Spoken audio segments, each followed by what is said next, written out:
Hello, welcome everyone to California ReLeaf's educational webinar on tree care through establishment and beyond, how tree follow-up saves time and reduces loss. So welcome today. We're here on October 5th on California Clean Air Day. I would like to introduce our California ReLeaf staff. I'm Victoria Vasquez. I'm our Grants and Public Policy Manager here at California ReLeaf. And we've got Megan Duquette. Would you like to say hello, Megan? Hello, everybody. So glad you could be here. Thank you. We've got Colleen Rabden of Urban Ecos. Good morning, everybody. Looking forward to this. Wonderful. And I would like to share a hello from our Executive Director, Cindy Blaine, who could not be here today. She wanted to thank all of you awardees specifically for your perseverance and your creativity in implementing these grants during an unprecedented pandemic and through an extension and through all of the additional barriers that caused. So thank you all from Cindy, and thank you for being here today. And California ReLeaf has designed this informational session to provide technical advice specifically for the awardees of the Urban Forest Management, Relief Through Relief, and Tree Covery grants. And funding for these programs is provided by the California Department of Forestry and Fire Protection, or CAL FIRE, through their urban and community forestry grants, through California Proposition 68, California Climate Investments, and of course, the United States Forest Service. So today we're going to hear a presentation from our expert, and then you'll have the chance to ask questions. Please enter your questions in the chat during the presentation, and they will be announced by Colleen Rabden afterwards for a nice discussion about tree care. So right now I would like to introduce our expert. Today we have guest speaker Doug Wildman, and graduating from Cal Poly San Luis Obispo in 1987 with a degree in landscape architecture, Doug later earned his license as a landscape architect in California in 1990, arborist certification through ISA in 2001, and his urban forester certification through California Urban Forest Council in 2007. In 2013, he became a Bay-friendly qualified landscape design professional. He served on the executive board of the California Urban Forest Council from 2005 through 13 and was the president in 2008. He currently serves on the board of the Western Chapter, International Society of Arboriculture, and as the past president. After 20 years working with Friends of the Urban Forest in San Francisco, planning, budgeting, coordinating, writing grants, and training staff for programs to improve San Francisco's urban forest and to help bond neighbors through community-based urban forestry, Doug currently works as a consulting arborist and landscape architect in the San Francisco Bay Area. So Doug, welcome. Thank you for being here to present today. Yeah, thank you. Nice to be here and nice to share some of the things. I've been happy to be able to visit many different organizations here in the state. So today we're really looking at some of the sort of best practices in establishing and what you can do to help reduce loss, because inevitably we are going to lose some trees, but the goal is not to. And I'll have some ideas here. So we're going to go over a couple of things, but first off, a lot of work goes into this, and like Cindy mentioned, during the pandemic, I can't even imagine community-based tree plantings, but a lot of work goes in before and during and after tree planting. So today I want to look at site analysis, how you might understand the site, and management, how the site's going to be managed, nursery stock, a lot of information on that, signage, and tree review, how to come back and check your trees, see how they're doing. And then post-planting follow-up, what you need to do over this period of 3 years. And we're pretty much in that right now. Many of you planted trees. And we're at the point also for replacement planting. So I have some ideas for that. And then we'll do question and answers. So yeah, just some nice pictures of trees you guys are planting in parks and schools and streets. And we're enjoying the benefit of that. Thank you. It's a lot of work.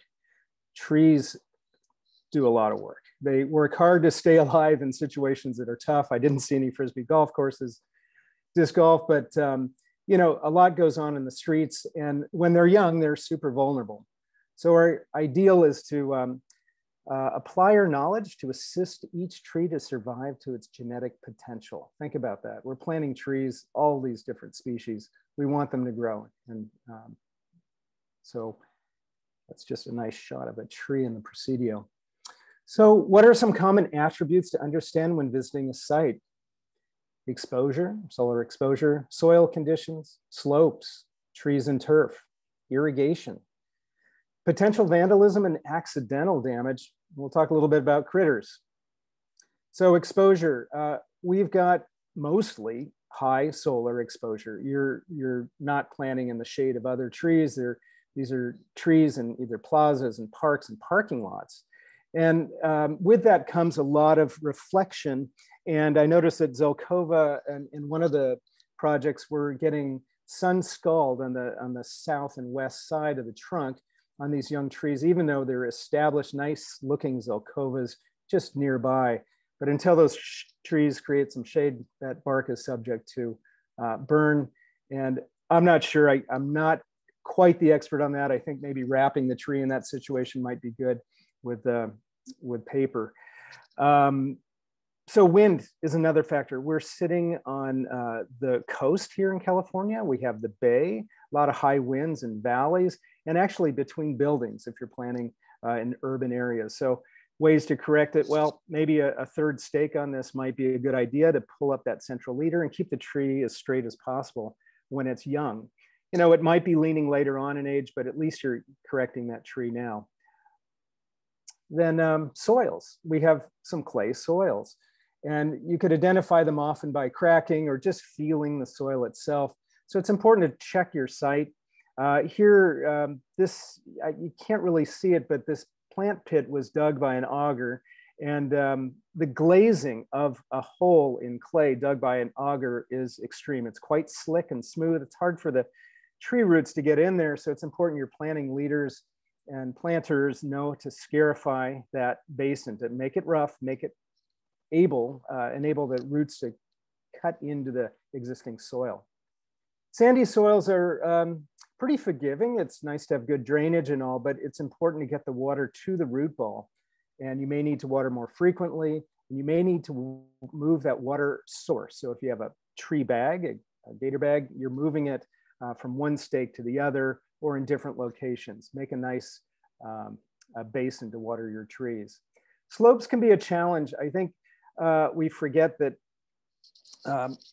erosion happens, and you really want to plant your tree into the slope on a level area. Provide about 3 to 4 feet of level area cut into the slope, about halfway into the slope. You don't want to plant your trees in the fill, in the downhill side of the slope. You want to plant them in the uphill side, and provide a nice big basin to water the trees, because water could run off easily, and so could the bark mulch.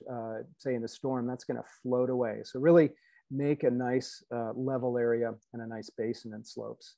Planting in turf can be a challenge. There's some benefits. There's often water there, and if the soils are not sandy but a little more clay, they'll hold on to that water and could be fine. Lawnmowers and maintenance practices are a problem. If it's weekly mowing, your trees are subject to this potential harm. So here's a picture on the left of trunk damage. And on the right, it has, we're showing trees, trunks that are leaning and regrowing in a vertical position. So those stakes needed to be corrected soon. So accidental damage. And so trees can do fine in turf. Here's a nice picture of one. What you want to do is work with the landscape staff, and definitely let them know you're planting trees in turf, and provide a mulch ring. That's going to help them keep their mechanical, their mowers and such away from the trunk of the tree. And then also these trunk guards are really important for weed whackers and for other reasons, but they prevent that bumping. So remember, you could use all these things, whether it's 3 stakes and wood cross braces, the screen that goes around it, making the fortress even more resilient to bumping, and a large mulch ring. And that tree guard also is a good thing to have in these conditions. Now, ideally, these trees have a separate source of irrigation, especially we are in drought at any time. Often these athletic fields and fields might be shut down with irrigation. If the trees have their own water source, they could be remain on irrigation. If not, someone's going to have to drag hoses and water them individually because they are relying on this turf. So here's a polling question number one. What tree staking method do you most often use? I think we'll have, I don't know, about 15 seconds or so to, I just want to find out what people use most.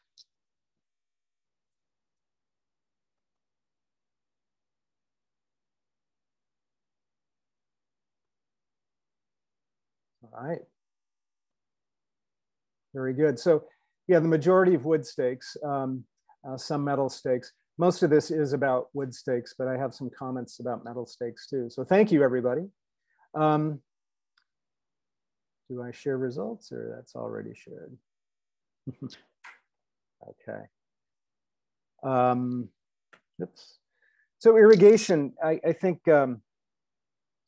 we can do it many different ways. On the right, we have a drip soft tubing supporting a line of trees. On the bottom, we have flood bubblers in PVC pipe and in protected sleeves with pink tops. And that's showing you that that's actually reclaimed water being used at the site. And then watering trucks or dragging hoses, different ways water trees. Know what's going to be used prior. That'll help you understand a little more about what your trees might be getting. And do recognize that using treated water or water that's been gray water, there are salts and the tree basins may need to be flooded periodically to drench out some of those salts to make sure the trees aren't getting hurt by that. Know also that critters may be chewing your soft line on the surface thirsty during these summer drought days, and that would interrupt down the line your other trees getting watered. So yeah, what do you do? You got to be on a site and recognize these things. Well, you look for piles of soil, you look for holes, and with rabbits, you might see round droppings. I don't have a shot of that, but there was a case, the Reading Airport actually did a redesign years ago, and the landscape was eaten 100% by rabbits. So look for these things. This is part of your site analysis. Look for these things. Ask neighbors and locals if there are any. And if you do sense that, it's important to use these gopher wire baskets. I noticed that one of the organizations did. And you do want to install them properly. That darker portion is above grade typically. Show your volunteers how to install them, do a demonstration, make sure they're installed properly. And again, the trunk protectors are a good thing. They prevent critters from munching on the trunks. All these things are going to preserve your trees. So we know that our trees are not made out of stainless steel. That's a nice shot I had. I just had to show it. And whether it's frisbees, critters, lawnmowers, and car doors and bicycles being locked against them. And in San Francisco, we had one bike stolen by cutting the tree down. So that's pretty extreme. I look closely at this one and there's some nice concrete poured right up to the trunk. Don't do this, not recommended. It's not tree protection. Nursery stock, really quickly. There are a lot of things to look for, including excess soil bearing the crown. Little or no root ball or lightly rooted trees, you're gonna experience that. Circling roots are pretty common, and the central leader needing support. Yeah, these are young trees. It's often the case with many of them. So excess soil bearing the crown is pretty common. Nursery stock loses soil out the bottom, the trees sink in the pot, and then the growers can sometimes add soil to the top. That's not a good thing. What do? Well, first you look for this, see if there's loose soil. It's not always loose. The tree might have sent out adventitious roots and locked into that, but you want to try to find the trunk flare, and that's the widening of the trunk. It tapers up as it goes up and widens as it goes down. So you want to plant the tree right at that original place. So look for that. And this is fairly common from nurseries to have it delivered. Some trees don't want to root into that bottom half. Here's an example of a strawberry tree, little or no root ball. You're just buying soil here. Half of it's gone. The roots aren't anywhere. So what do? You really want to put that soil back in the pit, make sure your tree height is right, check for circling and interrupting roots. And yeah, look at this guy. That was a while ago there. Lightly rooted trees, here we go. This is pretty common. you know, if it's too small, you might need to reject it, honestly. But if you're in an area where vandalism is low, you're not in a street situation, here is fine. This tree is fine. But what do? You really want to plant that tree slowly, try to cradle the soil because it hasn't been rooted into yet. So you don't lose as much of the roots as possible. And water it immediately after planting. And supporting that central leader, we'll talk about that a little later. And frequent watering. You may need to water this tree more frequently because of the shock and the light root system. Circling roots, yeah, they're still out there, and nurseries are working hard on this. Inspect, correct, reject. You need to have a sense of your trees, looking for J roots, circling roots, and remove the root plate on the bottom of your container. Sometimes the roots are just plated down there, and cutting them and will encourage new growth of the roots in the right direction, not circling. You're interrupting that pattern. And so also water. Right after you do all this root pruning, again, the tree is experiencing shock. So make sure to water it in. And here is a shot of how tree roots should look. They're radiating out nicely and tapering and getting smaller at the root tips and not circling. So Ellen Shea had a good piece if you just web search Deep Root blog and look for this inspect, correct, reject. It's a short piece just to understand what to do, what to look for. Ed Gilman, University of Florida, more in depth, a lot of great stuff on that website. If you're being geeky, it's fantastic. Central leader needing support, what do you do? There are several things to do. You could add a third stake on the picture to the left. That would be good. Add a taller third stake and tie back with something light, because that's a very weak stem, the central leader. So either nursery tape or there's a green fabric tape, which is good. And if you look on the right, the tree is staked beautifully, nice staking, but you might want to extend one of those stakes with a 1x1, attaching it to an existing stake and pulling up that central leader, again, with that green tie, that soft nursery tape. And add a splint. You could just leave the nursery stake in that light tree, but you really want to reduce the points of attachment along it so that it isn't just bound to that tape, to the stake. In bamboo, the round stakes are much better in doing this, much better on tree growth. Soil height is the last thing here, just looking at what you need around the tree. If you need more soil, if you need to add more soil to that basin, bark mulch could pick up that depth. You don't want people tripping on that tree basin if you're on the sidewalk situation. And again, you want to be pretty much matching and slightly above the top of the tree, above the adjacent grade, because they do settle in a little bit. So we're going to ask you about signage here. Where do you typically place your signage? So here's a poll. It's real fast. I'm trying to throw these in here. Keep you guys on your toes.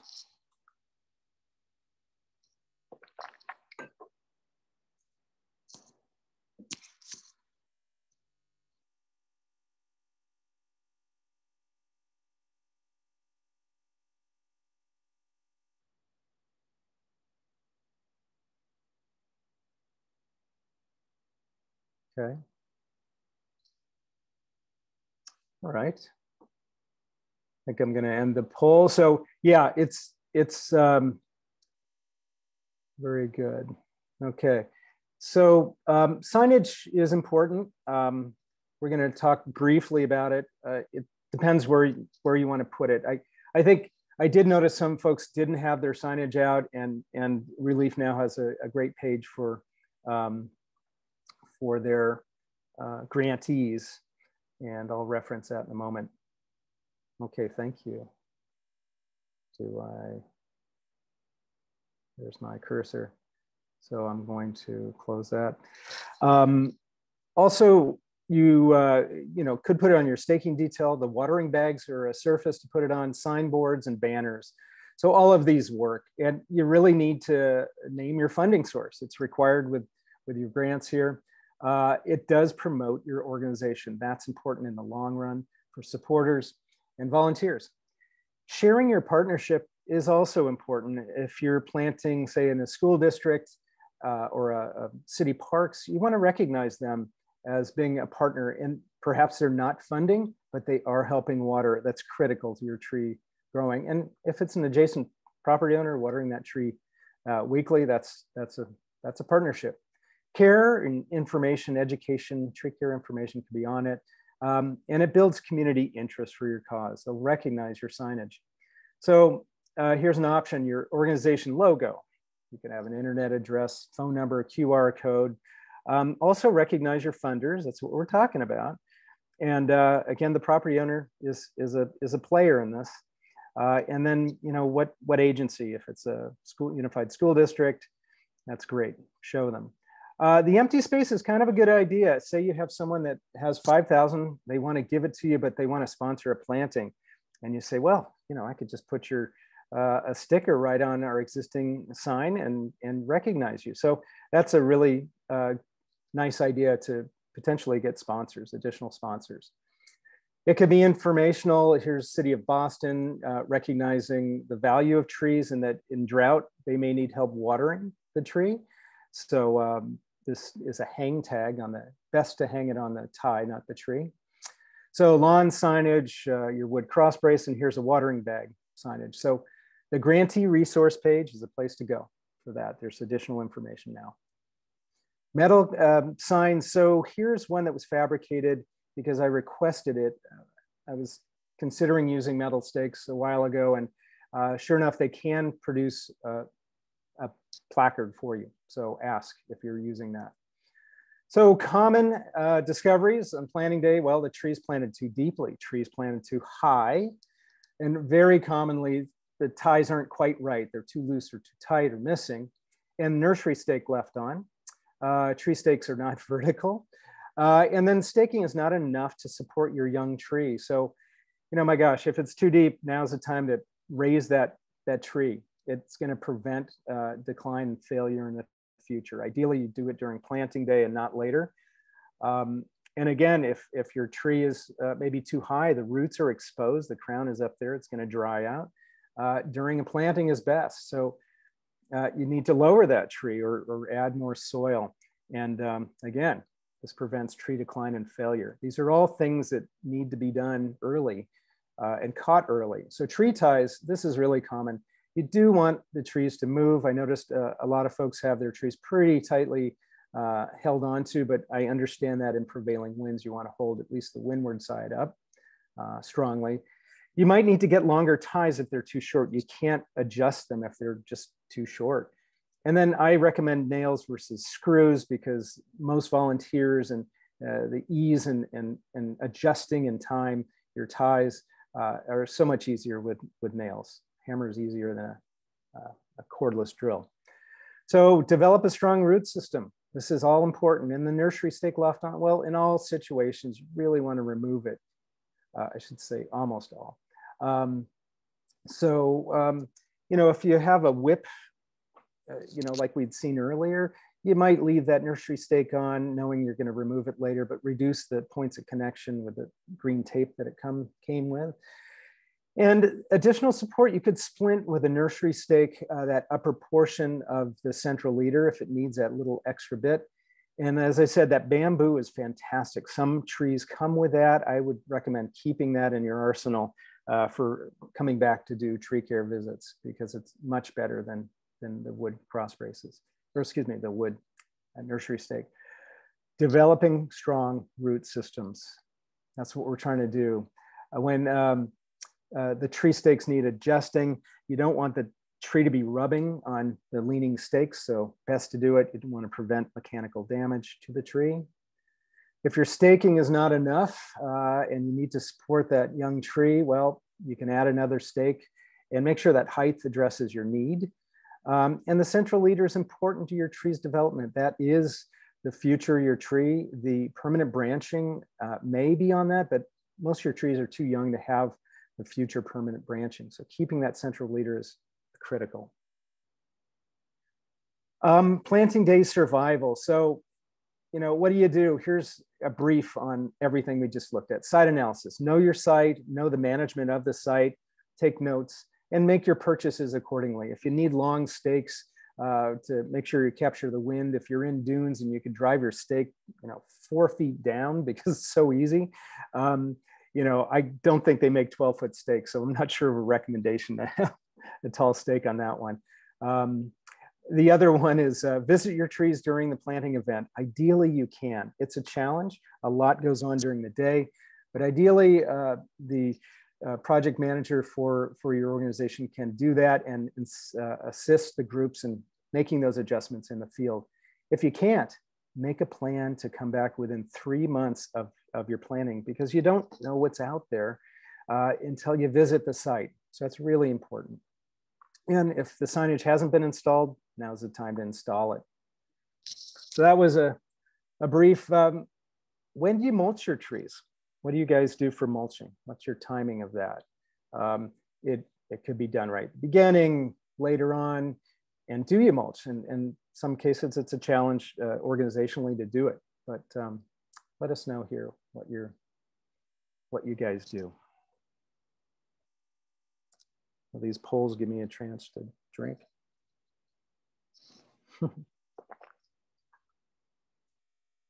Right on planning day. Boy, it's tough, but it's ideal. Yeah, you have a lot of volunteers on planning day, and it's a good way to use them. Excellent. Excellent. Okay. I'm going to stop sharing. So it looks like the majority on planning day. That's great. And within the first 3 months. Yeah, that's good.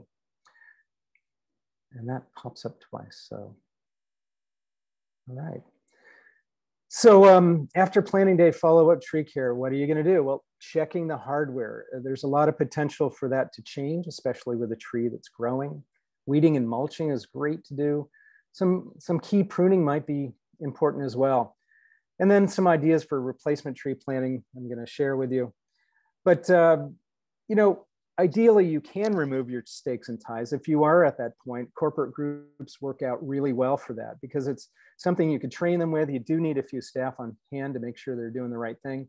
And you certainly need to review the trees a little bit beforehand so you know what they're going to encounter. So that's a good way to get some labor, but you do want to check them, those trees are growing. So weeding and mulching, your groups, you know, it's fun. I don't know if people have this opinion, but I think mulching can be really fun. You can engage schools and groups, and it's definitely a way, if you have a lot of volunteers on planning day, to utilize their labor, because you don't need a ton of people planting a tree, but there are lots of other things that can be done. So here, you know, we talk about weeding and pruning. Well, when you're adding water to the landscape, plants are going to grow around it. Weeds, and that's an elderberry growing to your right, that right-hand slide with hidden in there is you can't even see it, is a Monterey cypress. So you would need to remove some of that elderberry. It's going to come back, but let that cypress grow above it and you'll be in good shape. It could be an understory, keep that elderberry. Make sure to move and replace, if you need them still, your watering bags. Watering bags need to be shifted and not kept tight to that tree. There are a lot of insects, and that moisture can cause damage to the trunk. So attaching bags to begin with to the stakes is the way to go. And if you're in sandy soils, I mentioned you'd shift it to the other stake. And generally, you'd want to do that anyway, but you want to move that water source and again, replace the bags. They do degrade. Trees grow, and some trees grow faster than others. Clearance is really an issue out there, especially if they're in sidewalks or in parks even. So you want to look for clearance, but that co-dominant leader could be removed at this time. And it is possible that when you receive all your trees, you do some spot pruning. I used to do that. I thought it was fun to have them all together in mass and do some quick pruning on them. So I knew at the time of planting, they would, you know, have that central leader co-dominant removed and such. So dead, dying, and disease branch removal. So if mechanical damage, someone bumped the tree, it's just a hanging branch. You don't want that hanging because that could be pulled down and scarring the tree. It's not a good thing for a tree. Cross branching removals, opening that tree up, because really cross branching often is a duplicate thing, and you want more air to pass through the tree and light. It's a good idea. Reduction cuts, you may need to leave some branching on your young tree because you want trunk development. It's important to leave that on, but you may reduce some of that length so it's not in the way. Hey, Doug, yeah. I'm going to stop just for a second and talk a little bit about leaders and co-dominant leaders. I'm not sure that that is a terminology that's clear to everybody. Awesome, thank you. Trees can grow very strong limbs and additional leaders where there's competition between the two. And at your stage in the game, these young trees need to grow up. And it's important to find that strongest, most central dominant leader and isolate it. Remove anything that's competing with it and allow it to grow up and out of the way. So, you know, I don't have a great shot of it. If you were to Google search it or, web search it, you'll find it. So basically you want to have one trunk and not two. And not like two. Branching. Right. So if you have two trunks, the difficulty there is if they're growing at the equal rate, they might be competing such that they split. They could split the tree because of the weight and the load in that direction. So thanks, Colleen, and whoever asked that. So co-dominant leaders, if you have two growing like that and one's a little weaker, well, remove that one and have that strong central leader continue to grow up. So that's really important. Young tree pruning, my gosh, it's so much easier now than later, and you're going to set that tree off in the right direction. So it's also easier on the tree in healing. If you're going to remove that co-dominant leader when they're this big, you're going to have a large scar on that tree, and it's going to be hard for it to heal, and it might be a vector for infection later. So it's easier for the tree and you pruning now. So collecting health data. Do you guys do that? Does your organization look at the trees after they're planted and collect health data? I'm really interested in this to see who does this. I think there's some value to it, and I'm going to share with you some ideas and thoughts. Great. And while we're taking this poll, Doug, I just wanted to check in with you that we have just 2 or 3 questions, not very many in the chat. Okay. And to remind everyone to please put your questions in the chat so we can know how many we'll have at the end. Thanks. Cool. Thank you. All right. So very good. Sometimes no, and a few, 3 of them good. I think it's important to do. Let's talk about it briefly. Okay, so is it enough to know that your tree is dead or alive? I don't think so. I think it's important to know why your tree is not performing well, and then learn from your mistakes and the mistakes of others. Simple data on tree health is collectible. You can do it, and training your staff and volunteers to collect tree health data is important. So this record will assist you with future staff. If staff is changing, like next year, who might be visiting those trees, they'll have a little record of what's going on. Ultimately, you'll need to replace the tree, and it's important to know why you're replacing it. Really briefly, this is kind of fun. By neighborhoods, if you look on the left, broken out are trees of different, they're ranked 1, 2, 3, 4, and 5, where 1s are very healthy, 2 is good, fair and struggling, 3, almost dead, 4, dead gone, 5. And if you, at the end of the day, at the bottom of this, the data set, let me see if I could move my cursor, is almost 8,000 trees. Looking at the green, the 1s and 2s of healthy and very healthy, 86% of the trees after 18 months of being planted are looking good. Fair, struggling, well, they could go either way. They could improve or decline. And then 7% dead gone. Already you're at 7% loss. And those yellow guys could go either direction. The data set's going to change at 3 years. This is looking at a larger data set of 8,500 trees here, where You've got 80%, it's dropped, are in the green range of good and very healthy. It's gone up, the struggling. So you've lost trees to struggling, and dead and gone is still at 7%. So I think that's interesting. I think it's important. And this simple, if your tree is healthy, it's ideal. It's looking primo. If it's good, well, maybe it has a scar, but it's going to heal up. A branch might have been torn, but you know how to fix it. Struggling, you've got, you know, a lot of issues, maybe insects, maybe trunk damage. Almost dead is pretty clear. It's almost dead. Dead gone is very clear. I think these are pretty simple 1 through 5 and good to consider. So when you have dead trees, what's your plan for replacement?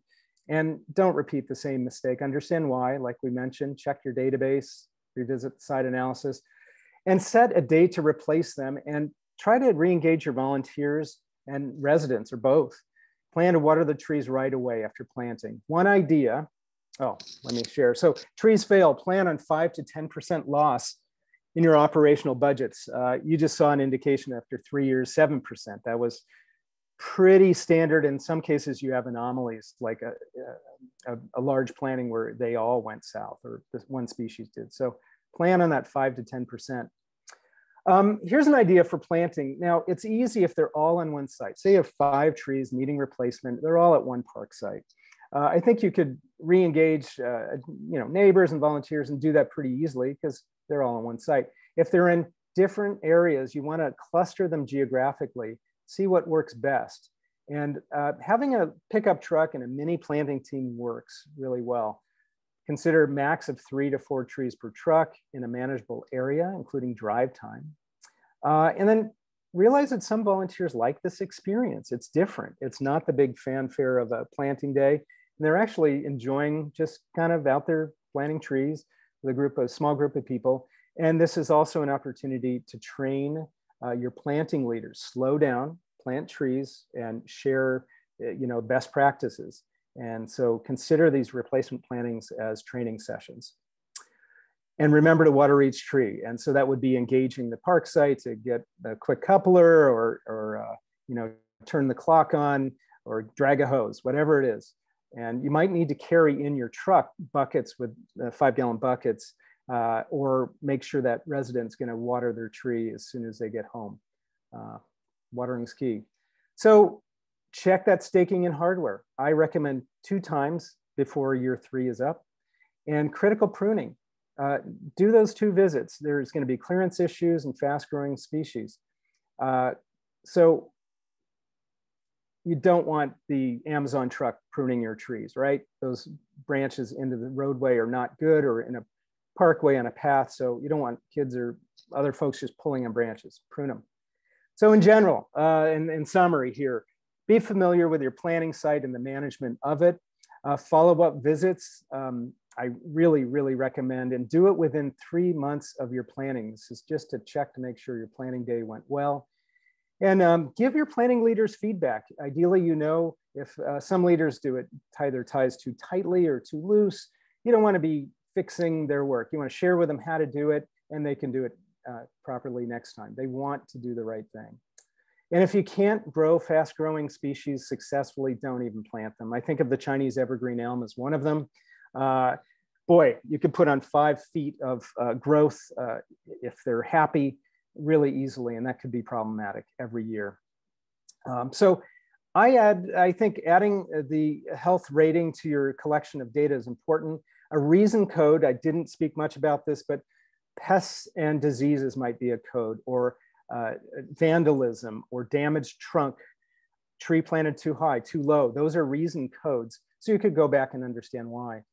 So analyze this data periodically. You want to know what your organization does well and where it needs improvement, and replace these trees as soon as possible. Ideally, they're on a similar watering cycle to the original planting.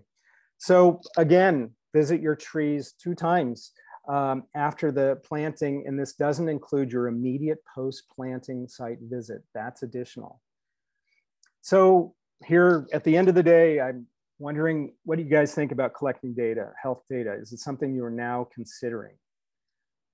Because some of you don't, and You know, it's definitely a capacity thing, but I think it's something that's worth building in.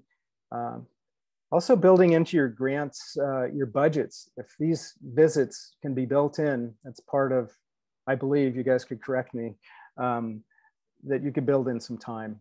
So good, it's nice to see a lot of yeses, and perhaps, yeah, capacity is important, but I think it is something that'll help your organization. So, gosh, I know I spoke really fast, and there was a lot of, I hope I have some time for some questions here. And so, I mean, really have fun and enjoy what you do, and really launch that tree 3 years and beyond. You guys are doing great work. So thank you. And it was really nice meeting some of you so far. I look forward to meeting the rest. And yeah, question time. Oh, this is my neighbor. he's a proud neighbor of his red oak. Thank you, Doug. That was great. You didn't talk too fast, and I think we kind of have the perfect amount of time left for questions. And we do have several. And again, everybody feel free to stick some more in there if you have any that arise between now and the end. I wanted to start, I thought I would just start first with a comment that came from Susan, who is in Oroville, the Oroville Botanic Garden, where things are a lot sunnier than they are in San Francisco. And she said that they do in fact paint all of their trees with white latex paint to reduce sunlight, and that it wears off, and it also helps with fighting off borers. So for those of you out there in sunny places, that is something you could also discuss more with Susan. Susan, I'm putting you on the spot. If anybody wants to reach out and make use of the network. Yeah, take yourself off mute there. That's a great idea, Susan. That's fine. You're welcome to call, and I've used it for years and years and years. This is our 50th year. Well, you know, commercially as an arborist. So we've been using it almost the entire time. Excellent. I'd say that's a long enough test run to feel confident. That's great. Thank you, Susan. You bet. All right, so Doug, going back to roots, people, and including me, always have a lot of questions about roots. So Victoria, our boss here today, was tell us how much of the roots you can cut off without harming the tree. How do we think about that? Yeah, great question. You know, I am a firm believer on do what you need to do, be aggressive, remove the problem, because if the tree is going to die, it's going to die, and that's okay. It's going to fail with those crappy roots. It might overturn because they're not rooting in. So have it fail early. That sounds terrible, right? But trees actually get stimulated with the pruning of roots. You just want to make sure you keep them watered. And if you can, package back that fine nursery soil, because you know, you're probably not planting in that kind of soil. So keep that soil kind of adjacent to those freshly cut roots. So pretty aggressively, I prune I don't want to go that deep, but I take triangles with a pruning saw right into the bucket to the point where you've got a 4-inch pot. So that's pretty darn close to the trunk. So you're taking pie-shaped wedges vertically, 3 of them. It looks like the nuclear test site symbol, right? With the 3 triangles, okay? You're really removing that. That's pretty darn aggressive. And you're trying to pierce that potential for the 4-inch pot, for the 1 gallon, 5 gallon, here's your 15. You got a lot of potential. It's important to ideally work with the growers, and the air pots that are coming out are really cool. So hopefully you're buying from them. So my question was related to what you just mentioned, which was you were emphasizing the value of the soil that comes in that pot. Yeah. So is it just that it's loose and airy and has some nutrients? Yeah, the roots were used to that. And you know, in a nursery, they're getting daily drip in that pot, and they're probably getting they're getting fertilizers in that drip. And that soil, there's some value to that soil, yes. So keeping it adjacent to those cut roots is ideal. Right. Right. And as you said, it's expensive. You might as well. Why throw it away? You're buying a lot of soil with some of these trees. Yeah. So sticking with the planting questions, Gemma at Tree People, well, Gemma had 2 questions, and I think you kind of answered one. Her first one was, which is the best way to remove when you get like a plate of roots at the bottom of a pot? Right. It sounds like you just saw them off. Yeah, and that's why having a pruning saw is a good thing. It's one you don't use on the living tree branching and tissue. It's for roots. So Yeah, you could saw off the bottom plate. And in some cases, you could just pull it off. You know, ideally, your hand movement and massaging, you could locate and find problems right off, including pulling that bottom plate off. But yes, a saw could be a quick way to do it. Yeah. And then Gemma's question was, what is the best width for digging the hole? And I'm going to expand that to the width and the depth of the hole compared to the pot that you're putting in the tree, the pot that the tree came in. Yeah, well, I don't know what's current, but at least 2 times the diameter for sure. Okay. The depth. And down too? No, you don't. You want the base, the existing native grade, undisturbed. Okay, so not loose, because that'll settle and your tree root ball will settle. So undisturbed, ideally, but you want to measure once you've massaged the roots and you've got that root ball and you feel good about putting it in the soil, in the hole, check that depth and make sure that you've used native soil beneath it, and the amended soil could go around it if you are amending or adding back in that fill. But only the depth of what you've got with your height. Okay, so the depth of the pot twice as wide. Twice as wide minimum. Oh, right. Okay, that's interesting. That is new to me. That is news to me. But I actually don't know anything about this, so that's good that I'm not answering these questions. Cool. And then we had some questions about staking. So let's talk about, and I feel like this is a place where your San Francisco experience is really informing the discussion. There was a lot of talk about wind. Mm-hmm. So how can people think about wind? Like, how do they figure out which is the windward side? Right. And then where do we place the stakes, like in relation, we're thinking about that, but also like how far from the tree? Right.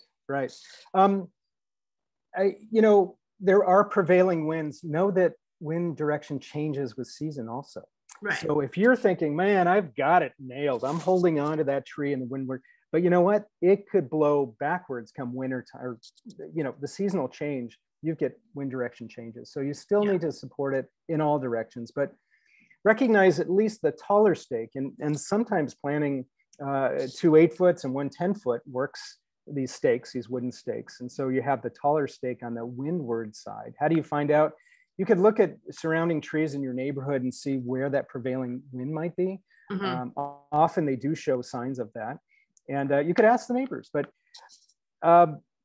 when you're right on the coast or on a bay, it's darn hard. You pretty much want to snug that tree up on that windward side and prevent it from leaning, because you might have trees in the future that are all leaning like this in some of these conditions, and that happens. Right. But ideally, when they're young, you're doing what you can.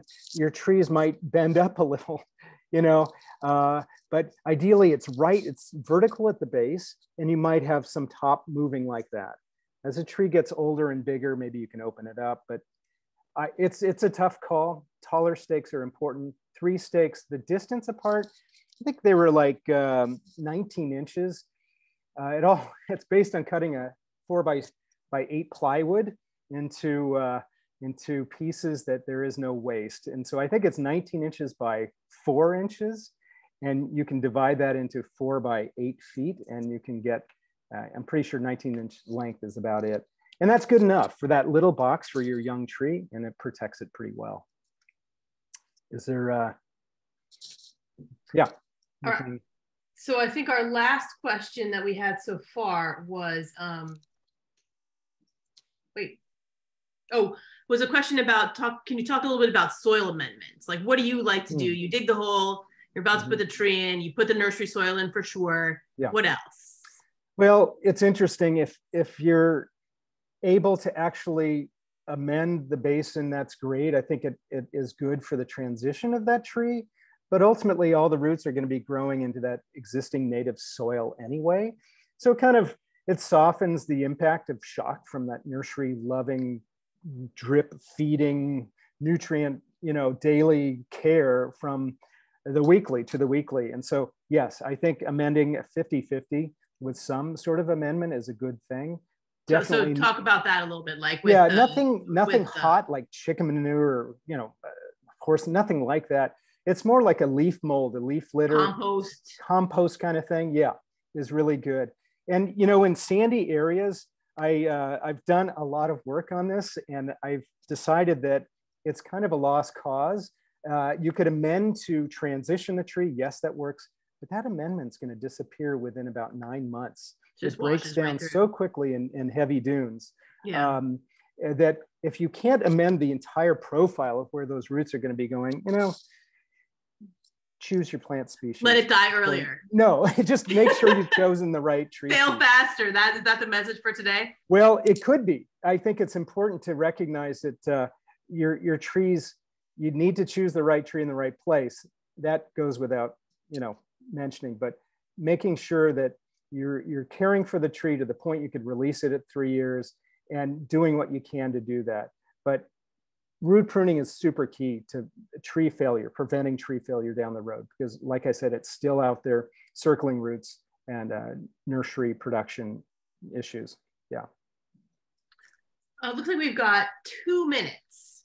And okay. We had one last question about soil post-wildfire. So that's an interesting question. Nice. We do have a bunch of grantees in planting in areas with fire. Yes.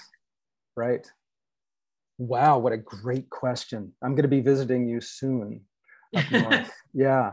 You know, I think the one thing I think about are sort of the toxicity, is the toxicity of what may have burned around it. And that's a big unknown that I'd like to think the local agencies have a sense of, or perhaps through soils testing. That would be my main concern. Ash content, it's been a couple of years. I'm thinking up north in the Oroville area, right? We've gotten some rain, and I've noticed in areas I'm familiar with that a lot of that ash has rained off a bit. The answer is I'm not sure. I'm not sure what that the soil pH might be. Mm-hmm. So maybe that's an area where soil testing is more important than what we would normally do. It might be, right. And that's a great question. Thank you for it. All right, Victoria, I think we've got 1 minute left. So Doug, I'm going to say thank you from me and from all of us for that great presentation. I'm really excited that it is recorded so we can go back and consider it. Okay. And I will turn it over to Victoria. Thank you very much, Colleen. Thank you, Doug. Fantastic. You know, Colleen wrapped in here with Urban Ecos is who is helping you collect that data. So all of this data that you're putting on your MDCAs, specifically for your Relief through Relief, tree covery, or urban forest management grants, is viewed initially by Colleen and approved finally by Colleen before it goes over to CAL FIRE. So if you have any questions, please reach out to her about your data collection. Thank you, Doug, for that very engaging and informational session. A lot of good tips there, very relatable for all of us, I'm sure, as we've gone through planting season. Megan Duquette is our Educational and Communications Program Manager, and she has put together an amazing Grantee Resources webpage. You might have already seen the Grantee Resources webpage on our website when you first started your grant, but know that it has been updated and revamped and added to. And Megan is working tirelessly to make sure you have every resource you could possibly need. She's put together some amazing templates for your signage. So please visit our website and find those templates. If you have questions about how to put them together, she can help you. She's put the link here in the chat so that you are able to access it. Signage is a requirement for all 3 of those CAL FIRE and U.S. Forest Service grants. So please make sure that that's happening. Thank you all again for coming today, and we're going to end our recording. Have a wonderful California Clean Air Day. Thank you, everyone. That was fun. Happy planning.